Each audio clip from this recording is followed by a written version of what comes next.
Welcome to this week's Bushel Up. A little bit of a broken record edition, as not a lot's changed in the last week. We continue to get into that good grain fill period.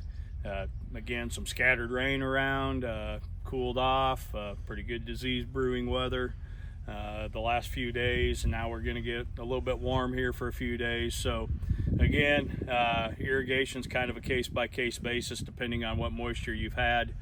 We're looking at cranking up here at Aurora, getting back at it at Hastings. Key time frame for this crop, so we definitely don't want to stress it for moisture as we're starting to put starch in these kernels. One thing that I'm seeing, is concern about tip back in a few fields that we've seen. I'm definitely struggling to keep some of these tip kernels here. You can see I'm getting some milk in some of them. That's where we need all three things going. We need moisture, nutrients, and sunlight. So happy to see the sun shining here. We're filming this on Monday. Hopefully we continue to see some sun throughout the week.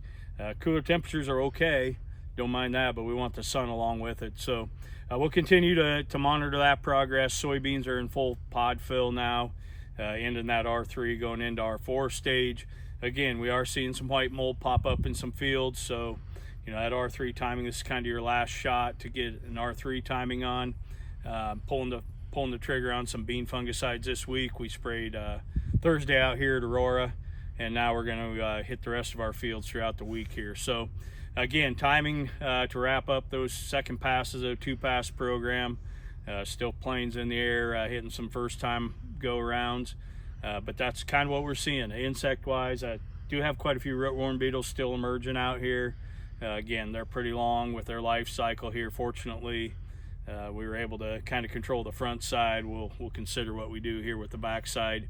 That's more of a consideration for next year. If you're already through pollination, you've already got those silks brown, seeing rootworm beetles come, that you're basically just creating your population for next year. If you choose to let them go in a rotation cycle, that's okay. We don't need to worry about that. If you are going corn on corn or heavy corn on corn cycle, then we probably could do some more beetle control out here.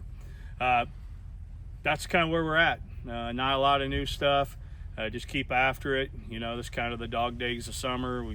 The boys of fall were out practicing football this morning. We're in that transition period where we got to still keep going hard.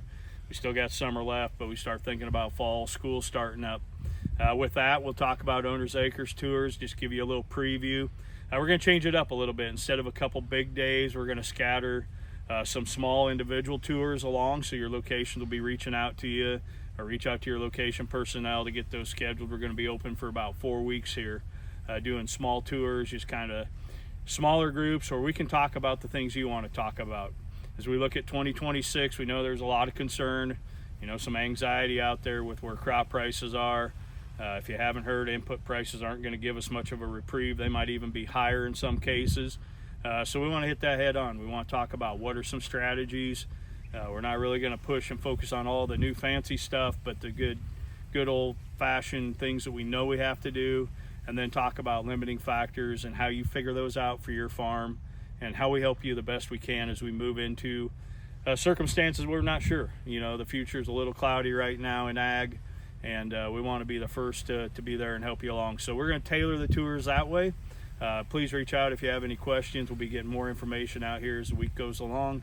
But everybody stay safe this week, and we'll talk to you next week.